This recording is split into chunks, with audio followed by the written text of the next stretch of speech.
tidak ada yang maha kuasa, tidak ada tempat kita bermohon, dan tidak ada tempat kita mengharapkan dan meneruskan kehidupan ini kecuali kepadanya, yaitu Allah Subhanahu wa ta'ala. Inilah yang harus ada dalam jiwa setiap orang mukmin, yang harus ada dalam jiwa setiap orang muslim, bahwa tujuan hidupnya adalah dalam rangka mengesahkan Allah, baik dalam ibadat maupun dalam perbuatan.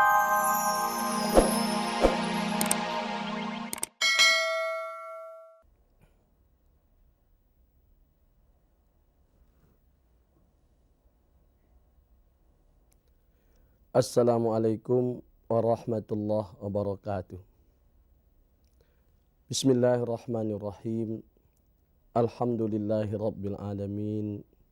Wassalatu wassalamu ala asrafil anbiya'i wal mursalin wa ala alihi wa sahbihi ajma'in. Amma ba'du.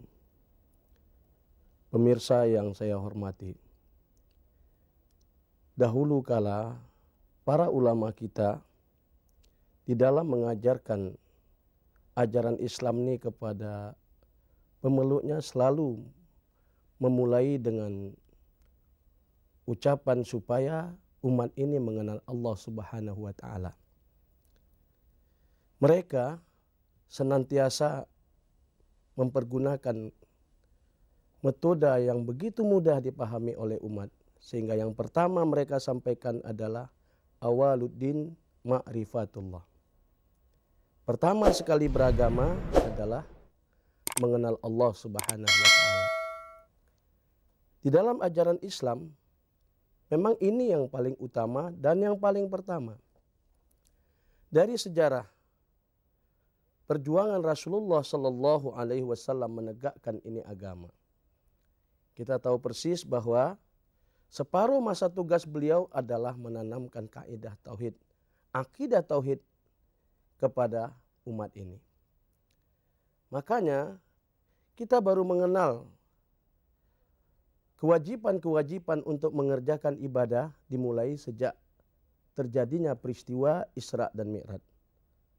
Dan 11 tahun sebelum itu yang ditanamkan Rasulullah hanya 2 kata, yaitu La ilaha illallah Muhammadur Rasulullah. Sampai saat ini pun seseorang yang bukan Islam mau memasuki Islam, dia harus memulainya dengan mengucapkan 2 kalimat syahadat tersebut, yaitu asyhadu an la ilaha illallah wa asyhadu anna Muhammadar Rasulullah. Yang artinya saya bersaksi bahwa tidak ada Tuhan kecuali Allah, dan saya pun bersaksi bahwasanya Nabi Muhammad itu adalah Rasul utusan Allah. Jadi memulai Islam itu dengan pengakuan tauhid. Nah, inilah dasar pertama kita beragama.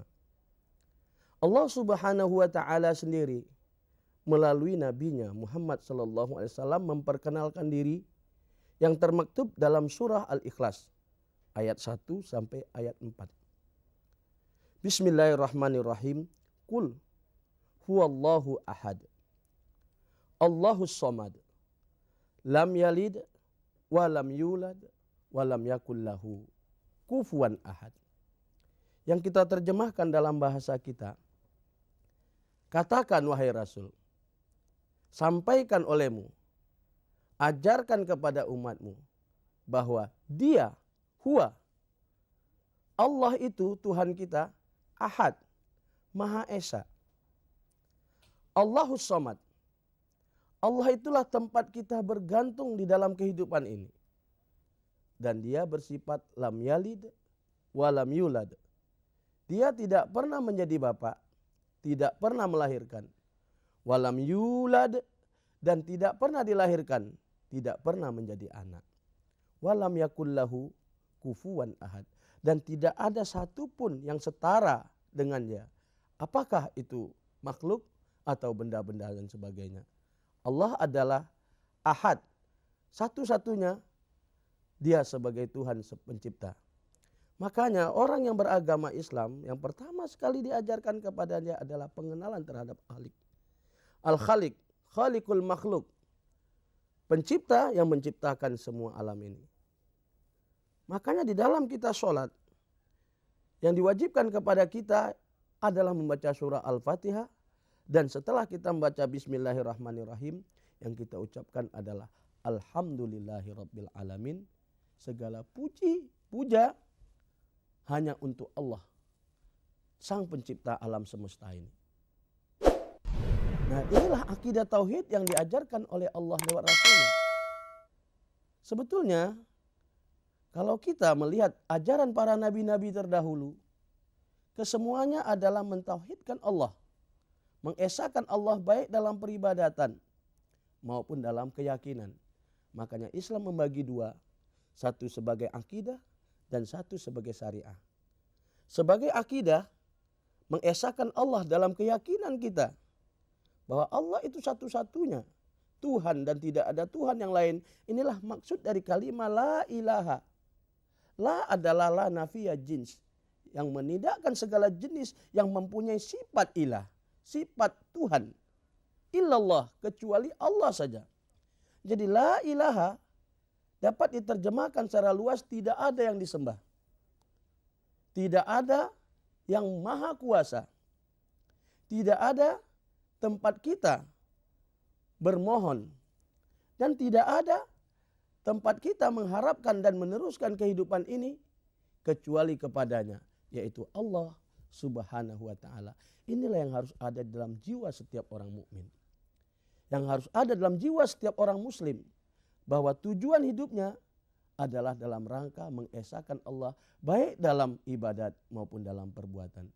Makanya kalimat tauhid la ilaha illallah itu tidak hanya diucapkan, tidak hanya diikrarkan dengan lisan, tapi juga ditasdikkan, diyakini oleh hati, kemudian diamalkan oleh seluruh arkan, oleh seluruh anggota tubuh kita. Apakah itu dalam bentuk ibadah? Demikian juga dalam bentuk muamalah. Inilah tauhid yang diajarkan oleh Allah Subhanahu wa taala lewat Rasulullah sallallahu alaihi wasallam.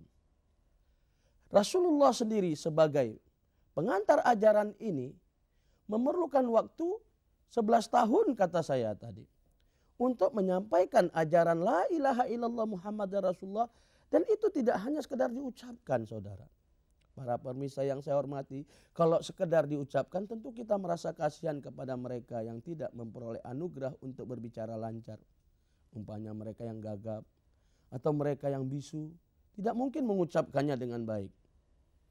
Makanya yang paling pokok sebetulnya adalah mentasdikkan, meyakinkan dalam hati yang tercermin dalam amalan kita sehari-hari. Dalam perbuatan kita sehari-hari adalah cermin daripada akidah tauhid kita.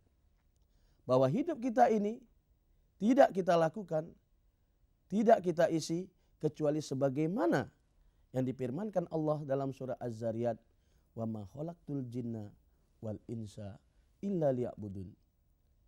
Allah berkata, aku tidak ciptakan jin dan manusia kecuali mereka itu berkewajiban untuk beribadah kepadaku. Liya'buduni, agar mereka beribadah kepadaku.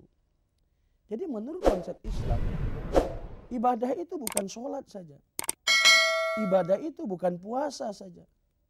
Ibadah itu bukan zakat saja. Ibadah itu bukan haji saja. Itu adalah ibadah-ibadah khususiyah.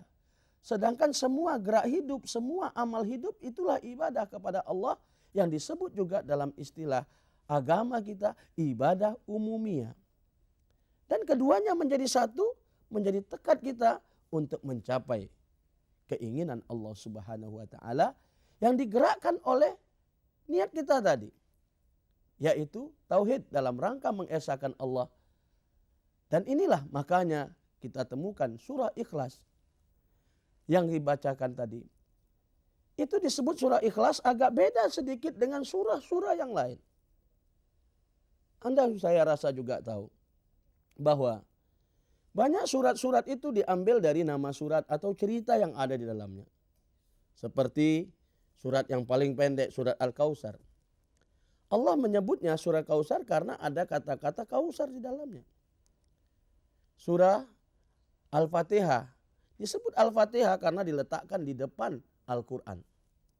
Di depan dari 114 surah-surah yang ada dalam Quran. Kemudian surah Al-Baqarah. Allah sebut surah Al-Baqarah karena di dalamnya ada cerita tentang Baqarah, sapi betina. Kemudian surah Ali Imran. Disebut surah Ali Imran karena menceritakan keluarga Imran, Ali Imran. An-Nisa karena banyak menceritakan tentang wanita, An-Nisa. Demikian juga surat terakhir, An-Nas. Itu diambil dari kata-kata An-Nas yang ada di ujung ayat pertama. Qul a'udzu birabbin nas.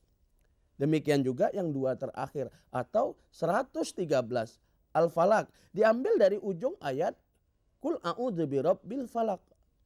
Tapi Al-Ikhlas, Allah Subhanahu wa taala tidak sebutkan ikhlas itu dalam ayat-ayat yang kita baca tadi. Qul huwallahu ahad.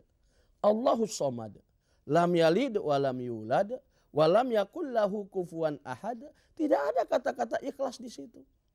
Makanya masyarakat muslim sekarang lebih banyak menyebut surah ini dengan surah kulhu. Jadi kalau dimaksudkan kulhu adalah surat ikhlas ini. Tetapi di dalam Quran tidak ada surah kulhu. Yang ada surah ikhlas menunjukkan bahwa tauhid itu harus betul-betul ikhlas. Dia adalah kerja hati yang menggerakkan seluruh anggota ini dalam rangka mengesahkan Allah. Itu makanya dalam tauhid terbagi menjadi dua. Ada yang namanya tauhid uluhiyah dan ada yang namanya tauhid rububiyah. Tauhid uluhiyah, di sini kita membicarakan tentang Allah dan segala sifat-sifatnya. Dan kemudian bagaimana hak Allah itu. Kemudian kalau kita membicarakan tauhid rububiyah, di sini yang kita bicarakan adalah kekuasaan Allah di dalam menciptakan semesta alam, termasuk kita semua. Nah, kemudian di situ juga dibicarakan apa hak kita sebagai hamba terhadap Allah Subhanahu wa taala.